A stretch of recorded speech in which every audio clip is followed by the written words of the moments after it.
এরপর এক ভাই প্রশ্ন করেছেন যে কদরের রজনীতে আল্লাহ রাব্বুল আলামিন কাদেরকে মাফ করে না। অত্যন্ত পরের এক ভাই প্রশ্ন করেছেন যে লাইলাতুল কদরে নামাজ আমরা পড়ি, এই নামাজের নিয়ত কি করব, কোন সূরা দিয়ে এই লাইলাতুল কদরের নামাজ পড়ব, সূরা কদর কি পড়তেই হবে? তো লাইলাতুল কদর চেনার আলামত কি কি? আমাদের এক ভাই প্রশ্ন করেছেন যে মোহতারাম, আপনার কাছে জানতে চাই আসলে যাকাত কোন কোন সম্পদের দিতে হয়। আমাদের এক ভাই জানতে চেয়েছেন যে রমাদান মাসে রোজা না রেখে বিভিন্ন জায়গায় মসজিদে রাস্তায় ইফতারি করানো হয়, এরকম ইফতারি খাওয়ার জন্য অংশগ্রহণ করা যাবে কিনা। আমরা এমন ভিডিও অনেক সময় দেখি যে এই জাতীয় অনেক লোকদেরকে ইফতারি খাওয়ানোর জন্য যখন ডাকা হয়েছে তাকে তখন বলা হলো যে আপনি ইফতারি গ্রহণ করতেছেন কেন, আপনি তো রোজা রাখেন নাই। তখন ব্যক্তি উত্তর দিচ্ছে যে আমি রোজা রাখি নাই, কিন্তু ইফতারি খাওয়াটা সুন্নত, এজন্য খেতে বসছি। আমাদের বিবেক কতটা নষ্ট হওয়ার পরে আমরা এটা মনে করি যে আমি রোজা রাখি নাই, রোজা না রাখলে কি হবে, কিন্তু আমি ইফতারি খেতে বসছি কারণ ইফতারি খাওয়াটা সুন্নাত। আমাদের বাংলাদেশের অসংখ্য এমন মুসলিম আছে যারা রোজা রাখি না ঠিক, কিন্তু ইফতারি খাওয়াকে সুন্নত বলে মনে করি। আপনি চিন্তা করেন, আপনি ফরজ মানেন নাই, আপনি সুন্নতের জন্য বসে পড়ছেন। তাহলে শরীয়ত আপনার কাছে স্পষ্ট না, শরীয়তের কোন কাজের গুরুত্ব কতটুকু এটা আপনার কাছে স্পষ্ট না। যারা রোজা রাখে না তারা ইফতারি খাওয়ার জন্য বসবে না, এটা আল্লাহর সাথে একটা প্রতারণা, একটা ধোঁকার শামিল। মান গাশশানা ফালাইসা মিন্না। নামাজ পড়ার জন্য যেমন অজু লাগে, অজু ছাড়া যেমন রুকু সাজদার অভিনয় করা যায় না, রোজা না রেখে ইফতারি খাওয়ার সুন্নত মনে করে ইফতারি খাওয়ায় অংশগ্রহণ করা যায় না। এই জন্য শরীয়তের অত্যন্ত গুরুত্বপূর্ণ জায়গা এটি। ইফতারির সময় ফারহাতুন ইনদা ফিতরিহি, এই সময়টা রোজাদারদের জন্য অত্যন্ত আনন্দের সময়, আল্লাহর কাছে দোয়া কবুলের অনন্য প্রিয় সময়। এই সময়ে আমরা বেরোজাদার হয়ে রোজাদারদের সঙ্গে অভিনয় করার কাজে আমরা বসবো না। হ্যাঁ, কোনো মা বোন যদি অসুস্থ থাকে, তার পিরিয়ডের সময় চলছে, যদি এমন হয় উনি সন্তানদেরকে নিয়ে বসতে পারেন, স্বামীর সঙ্গে বসতে পারেন, কোনো অসুবিধা নেই। কিন্তু আপনি একজন বেরোজাদার, রোজাদারদের সঙ্গে আপনি প্রতারণা করছেন, আপনি ইফতার খেতে বসছেন, এই কাজটা আমরা করব না। জানা সত্ত্বে এই কাজটা আমরা কেউ করব না। যারা রোজা রাখবে না এদের শাস্তি হচ্ছে আল্লাহ তাআলা তাদের চেহারাগুলাকে সেদিন দ্বিখণ্ডিত করে ফেলবেন, নিজেরা নিজেদের চেহারা জিহ্বা টেনে টেনে ছিঁড়ে ফেলবেন। এর কারণ হচ্ছে দিনের বেলায় তারা ইফতারি করেছে, দিনের বেলায় তারা খেয়েছে। রোজা আল্লাহ রাব্বুল আলামিনের জন্যে, আস-সাওমু লি ওয়া আনা আজজিউ বিহি আও উজজা বিহি, রোজা আল্লাহর জন্যে, আল্লাহর জন্য যারা রোজা রেখেছেন তাদেরকে আল্লাহ নিজ হাতে প্রতিদান দিবেন। আল্লাহর কাছে আমরা প্রতিদান কামনা করি। আল্লাহ তাআলা নিজেই হচ্ছে রোজাদারদের জন্য প্রতিদান। যেমনটা নামাজের ক্ষেত্রে আল্লাহ বলেন নাই, যাকাতের ক্ষেত্রে আল্লাহ বলেন নাই, হজের ক্ষেত্রে আল্লাহ তাআলা বলেন নাই, অন্য কোনো ইবাদতের ক্ষেত্রে বলেন নাই, কিন্তু রোজার ক্ষেত্রে আল্লাহ রাব্বুল আলামিন বলছেন। বড় আফসোস আর পরিতাপের বিষয়, আমরা রোজাকে অনেক গুরুত্বের সঙ্গে আদায় করলেও অনেকে রমাদান মাসেও নামাজ পড়ি না, সাহরি খেয়ে ঘুমিয়ে পড়ি। আমাদের রোজা আল্লাহর কাছে কেমন করে কবুল হবে? এজন্য রমাদান মাসে আমরা বাকি যে সময় বাকি আছে, ইফতারির আগে, সাহরির আগে, গুরুত্বের সঙ্গে আমরা এই সময়টা কাটাই। আল্লাহ তাআলা আমাদেরকে তৌফিক দান করুক, পড়েন আমিন। আমাদের এক ভাই প্রশ্ন করেছেন যে মোহতারাম, আপনার কাছে জানতে চাই আসলে যাকাত কোন কোন সম্পদের দিতে হয়। অত্যন্ত গুরুত্বপূর্ণ একটি বিষয় যে যাকাত কোন কোন সম্পদের দিতে হয়। যাকাত দিতে হয় মৌলিক 4টি সম্পদের উপরে। 1 নাম্বার সম্পদ হচ্ছে কাঁচা টাকা, এটার যাকাত দিতে হবে। 2 নাম্বার সম্পদ হচ্ছে আপনার স্বর্ণ, সেটা অলংকার হিসাবে থাকুক, গহনা হিসাবে থাকুক, আংটি হিসাবে থাকুক, বার হিসাবে থাকুক, যেইভাবে থাকুক তার যাকাত দিতে হবে। 3 নাম্বার আপনার যাকাত দেওয়া লাগবে রৌপ্য মুদ্রার যাকাত দিতে হবে। রূপা আপনার কাছে আছে, সেই রূপা এটা যদি 52.5 ভরি সম পরিমাণের হয় আপনাকে জাকাত দিতে হবে। তাহলে জাকাতের জন্য স্বর্ণ পেলাম, রূপা পেলাম, জাকাতের জন্য পেলাম কাঁচা টাকা। এরপরে জাকাতের জন্যে জাকাত দেওয়া লাগবে আপনাকে আমাকে ওই সম্পদের উপরে। ধরুন একটা জমি আপনি কিনেছেন ব্যবসার নিয়তে, এই প্রোডাক্টের উপরে জাকাত দিতে হবে। গরুর খামার করেছেন আপনি ব্যবসার নিয়তে, এটার উপরে জাকাত দিতে হবে। মুরগির ফার্ম করেছেন আপনি ব্যবসার নিয়তে, এটা থেকে আপনাকে জাকাত দিতে হবে। আপনার ফ্যাক্টরি আছে, এটার যে মেশিনারিজ আছে এগুলোর উপরে জাকাত দিতে হবে না, কিন্তু এর যে কাঁচামাল রয়েছে ওই কাঁচামালের উপরে জাকাত দিতে হবে। তাহলে আমরা যদি টোটাল মাসালাটা আপনাদের সামনে একেবারে খোলামেলা বলি, যত সম্পদ কাঁচামাল হিসেবে টাকা হিসেবে আপনার কাছে আছে এগুলোর জাকাত দিতে হয়। তো জাকাত আমরা দিব কিভাবে? ওয়াহাল আলাইহিল হাউল, 1 বছর এই সম্পদ 52.5 বড়ি রৌপ্য পরিমাণ সম্পদ,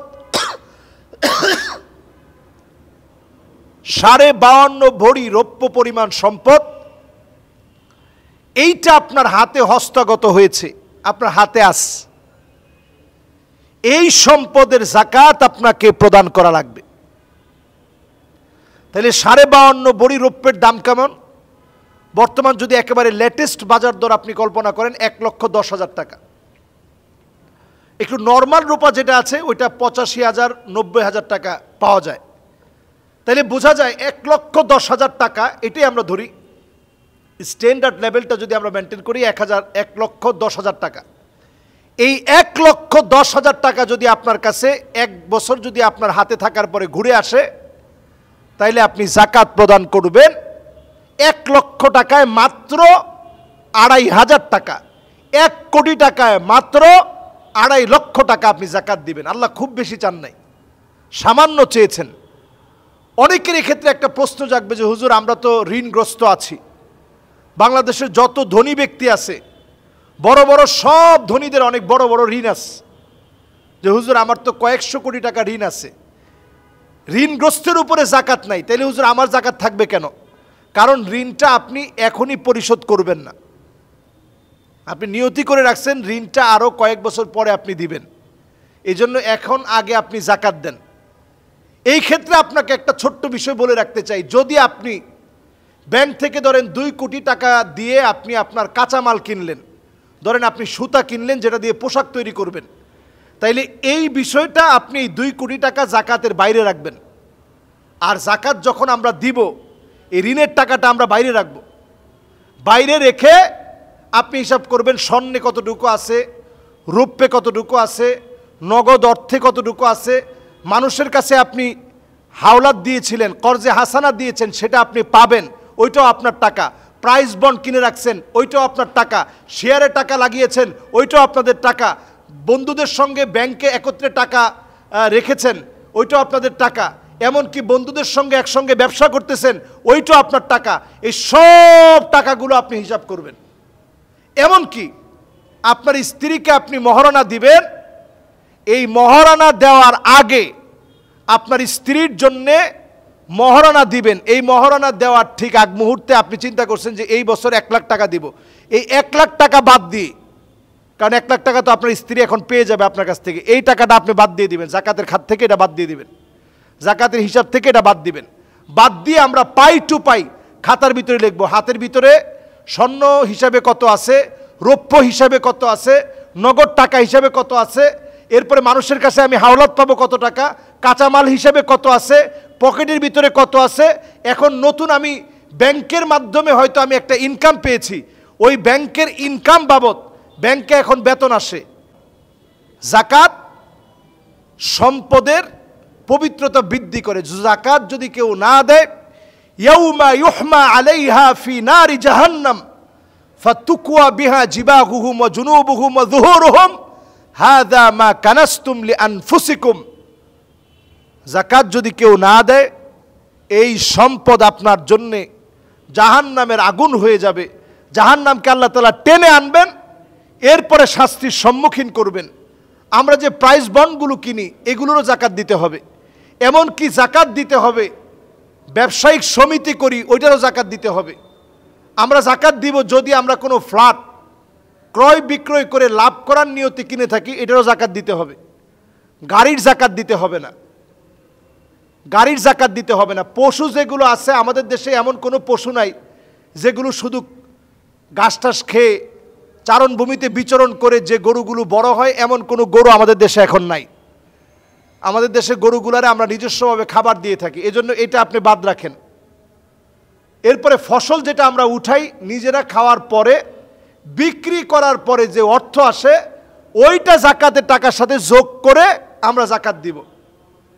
এইভাবে করে প্রত্যেকটা খাতে খাতে যদি আমরা জাকাত দিতে পারি, ভাগ করে করে যদি আমরা জাকাত দিতে পারি, একটা একটা করে যদি আমরা জাকাত দিতে পারি, যেগুলা বললাম সবগুলা একটা একটা করে লিখেন, খাতায় লিখে লিখে লিখে লিখে এরপরে আপনি জাকাত দেন। এইভাবে আমরা জাকাতগুলা দিব।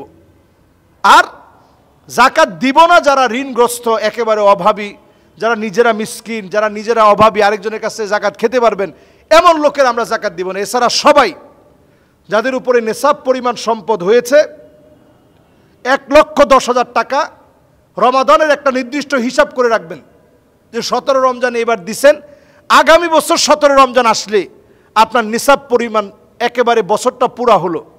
এইভাবে আমরা হিসাব করে আমরা জাকাত দেওয়ার চেষ্টা করব। তো লাইলাতুল কদর চেনার আলামত কি কি? আমরা বেজর রাতের গুরুত্বপূর্ণ একটা সময় ইনশাআল্লাহ আমরা এখন পাব। প্রত্যেকটা বেজর রাত, 21-এর রাত হোক, 23-এর রাত হোক, 25-এর রাত হোক, 26-এর মানে 27-এর যে রাত, এই রাতটা হোক, 21, 23, 25, 27 আর হচ্ছে 29, এই 5টা রজনী আপনি আমি যদি একটু ইবাদত বন্দি করে কাটাই, কোন কোন আলামত দেখে আপনি রাতটাকে মনে করবেন যে এই রাতটা লাইলাতুল কদর, লাইলাতুন সামহাতুন তালকাতুন লা বারিদাহ, যেই রাতটা একেবারে ফর্সা মনে হবে। পূর্ণিমার চাঁদ উঠলে যেভাবে একেবারে ফর্সা ঝকঝকে মনে হয়, লাইলাতুল কদরের রাতটা এমন ফর্সা জলমলে একটা রাত হবে। 2 নাম্বার, এই রাতটা নাতিশীতোষ্ণ একটা আবহাওয়া থাকবে, না ঠান্ডা না গরম, সুন্দর একটা নাতিশীতোষ্ণ একটা আবহাওয়া থাকবে। সূর্য দিনের বেলায় উঠলেও এর বিকিরণ একেবারে গরম লাগার মতো হবে না, সূর্যটা অনেকটা মিষ্টি মিষ্টি লাগবে আপনার কাছে। লাইলাতুল কদর আপনার মন ছুঁয়ে যাবে যে এটাই লাইলাতুল কদর হতে পারে। এজন্য আসলাফ উলামায়ে কেরাম, পূর্বোক্ত উলামায়ে কেরাম শুধু এক রাতকে লাইলাতুল কদর মনে করেন নাই, বেজর সব রাতগুলাকেই ওনারা গুরুত্ব দিয়েছেন সমানভাবে। আমরাও এই শেষ সময়ের যে বেজর রাতগুলো আছে, 2 রাকাত 2 রাকাত মাসনা মাসনা করে আপনি কিছু ইবাদত বন্দি করেন। আরো কিছু আলামত আছে। লাইলাতুল কদর মানুষকে মসজিদের দিকে টানবে, যারা আল্লাহ ওয়ালা, সবসময় নামাজি, সবসময় দিনের পথে থাকে। এই দিনের পথে থাকা ব্যক্তিরা মসজিদমুখী হবে। কদর কিন্তু সবার কাছ থেকে হাতছাড়া হয় না। আল্লাহর অনেক গোলাম প্রত্যেক বছর কদর পেয়ে যান। কদর যেমন দামি, 86 বছরের চাইতে যেমন দামি, 1000 মাসের চাইতে যেভাবে উত্তম, এ কদর কিন্তু সবার কাছ থেকে হাতছাড়া হয় না। অনেকে কদর একেবারে খুঁজে পেয়ে যায়, আপনিও পেয়ে যাবেন যদি এখন থেকে আপনি এগুলো তালাশ করেন। আর প্রত্যেকটা রজনীতে 2 রাকাত 2 রাকাত করে নামাজ পড়েন, আল্লাহর কাছে পানাহ চান। বেশি বেশি করে এই সময়ে নবীজির শিখানো দোয়াটা পড়েন, আল্লাহুম্মা ইন্নাকা আফুন কারীম তুহিব্বুল আফওয়া ফা'ফু আন্নি, আল্লাহুম্মা ইন্নাকা আফুন তুহিব্বুল আফওয়া ফা'ফু আন্নি, আল্লাহুম্মা ইন্নাকা আফুন তুহিব্বুল আফওয়া ফা'ফু আন্নি। এই দোয়াটা বেশি বেশি আমরা পড়ি। আল্লাহ পাকের কাছে আমরা এই সময়ে ফরিয়াদ করি, আল্লাহ যেন আমাদের দোয়াগুলো আল্লাহ তাআলা যেন কবুল মঞ্জুর করেন। পরের এক ভাই প্রশ্ন করেছেন যে লাইলাতুল কদরে নামাজ আমরা পড়ি, এই নামাজের নিয়ত কি করব, কোন সূরা দিয়ে এই লাইলাতুল কদরের নামাজ পড়ব, সূরা কদর কি পড়তেই হবে? আসলে লাইলাতুল কদরের নির্দিষ্ট কোনো রাকাত সংখ্যা, নামাজের কোনো রাকাত সংখ্যা নেই। মাসনা মাসনা, দুরাকাত করে আমরা নামাজ পড়ব। এই নামাজের জন্য আলাদা কোনো নিয়ত নেই। নাওয়াইতু আন উসাল্লি লিল্লাহি তাআলা সালাতাল কদর, এরকম কোনো নামাজের নিয়ত নেই। তাহলে কি নিয়ত করব? আপনি যে দাঁড়াইছেন আল্লাহর কাছে, যে আল্লাহ আমি দাঁড়াইছি, বেজর রাত্রে কদর তালাশের জন্য আমি দাঁড়িয়ে গেছি। সাদ্দা মেয়েদারা, নবীজি নিজের কোমর বেঁধে ফেলতেন। ও আইকাদা আহলাহু, পরিবারকে তিনি জাগিয়ে দিতেন। তাহলে এই রাতগুলো দাবি রাখে জাগ্রত হওয়ার, এই রাতগুলো দাবি রাখে আল্লাহর কাছে শেষ, একেবারে রোনাজারি করার, শেষ আকুতি মিনতি পেশ করার একটা দাবি রাখে। এই সময়টা এত গুরুত্বপূর্ণ। দুরাকাত করে নামাজ পড়ে আল্লাহর কাছে চাইতে থাকেন। এই নামাজের জন্য কোনো নিয়ত করা লাগবে না, নির্দিষ্ট কোনো সূরা লাগবে না। সূরা কদর পড়তে হবে এমন কোনো ম্যান্ডেটরি কোনো বিষয় নেই। বরং আপনি যদি নামাজের দাঁড়িয়ে আছেন, এই দাঁড়ানোটা যদি লম্বা সময় দাঁড়িয়ে থাকতে চান, তাহলে লম্বা সময় দাঁড়ানোর জন্য মেহেরবানি করে লম্বা সময় ধরে আপনি সূরা ইখলাস পড়তে থাকেন। কুল হুয়াল্লাহু আহাদ আল্লাহুস সামাদ লাম ইয়ালিদ ওয়া লাম ইউলাদ ওয়া লাম ইয়াকুল লাহু কুফুয়ান আহাদ। এইভাবে আপনি সূরা ইখলাসটা কি বারবার রিপিট করেন। সূরা ইখলাস যদি আপনি বারবার রিপিট করে পড়েন, নামাজের কোনো ক্ষতি হবে না। দ্বিতীয় রাকাতেও যদি সূরা ইখলাস বারবার রিপিট করে পড়েন, নামাজের কোনো ক্ষতি হবে না। তাইলে আমরা পেলাম লাইলাতুল কদরের নামাজের ভিতরে কোনো নিয়ত লাগবে না। আপনি দাঁড়িয়ে যাবেন, আল্লাহর জন্য দুরাকাত করে পড়বেন। কেউ যদি 4 রাকাত পড়তে চায়, রাত্রিকালীন সময়ে সুযোগ আছে, ইসলাম নিষেধ করে না, 4 রাকাত পড়তে পারবেন। এরপরে আসি আর কি কি ইবাদত করতে পারি। দোয়া পড়তে পারি, আল্লাহুম্মা ইন্নাকা আফুউন তুহিব্বুল আফওয়া ফাআফু আন্নি। এই দোয়া আম্মা জান আয়েশা সিদ্দিকা রাদিয়াল্লাহু তাআলা আনহাকে নবীজি সাল্লাল্লাহু আলাইহি সাল্লাম শিখিয়ে দিয়েছেন। এই দোয়াটা আমরা পড়তে পারি। এরপরে আমরা কোরআনুল কারীম তেলাওয়াত করতে পারি, যেহেতু এটা আফদালুয যিকর তিলাওয়াতুল কোরআন, কোরআনের তেলাওয়াত সবচেয়ে বড় যিকর। এই জন্য আমরা কোরআন তেলাওয়াত করতে পারি। কোরআন তেলাওয়াত আমরা করতে পারি। এই সময় কোরআন তেলাওয়াত করুন, কোরআনুল কারীম পড়েন, যত বেশি পারেন। যে সূরাগুলো মুখস্থ আছে সেগুলো পড়েন। এরপর আমরা যে আমল করতে পারি, যেই তো কদরের রাত, অত্যন্ত গুরুত্বপূর্ণ রজনী, আপনি দান করলে এটার সওয়াব তো আপনার 1000 মাসের চাইতে বেশি হবে। 1000 মাসের চাইতে বেশি হবে। যেই তো আপনি এই সময়ে অন্তত আপনি কিছু টাকা, যেটা আপনি যাকাতের জন্য রেখে দিয়েছিলেন, সাদাকাতুল ফিতরের জন্য রেখে দিয়েছেন, এগুলো আপনি লাইলাতুল কদরে অন্তত মানুষকে ইনশিওর করেন যে ভাই আপনার টাকাটা আমার কাছে আছে, হাদিয়াটা আপনাকে পৌঁছায় দিব, যাকাত দিব এটা বলতে হয় না মুখে, আপনার টাকাটা আপনাকে পৌঁছে দিব, এটা বলে আপনি তার জন্য আলাদা করে রাখেন, আপনি সওয়াবের অন্তর্ভুক্ত হবেন। এরপর এই শেষ দশকে প্রতিনিয়ত আল্লাহর কাছে দোয়া একটা বিষয় বলবেন যে আল্লাহ কত মানুষকে আপনি মাফ করে দিয়েছেন, আল্লাহ আমারে আপনি বঞ্চিত করে দিয়েন না। মান হরিমা খায়রাহা ফাকাদ হরিম। এই শেষ সময়ে এসেও যে বঞ্চিত রয়ে গেল, সে চির বঞ্চিত রয়ে গেল, আল্লাহর আদালতে চির বঞ্চিত হবে সে। এজন্য এই শেষ সময়ে একটু কান্নাকাটি করেন, আল্লাহর কাছে ফরিয়াদ করেন, আল্লাহর কাছে চাওয়ার চেষ্টা করেন।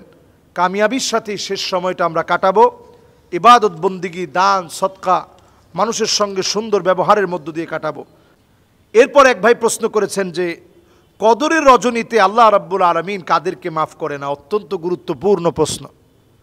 কদরের রাত্রিতে আল্লাহ রাব্বুল আলামিন কিছু মানুষ আছে যাদেরকে মাফ করেন না, সবাই আল্লাহ তাআলা মাফ করেন।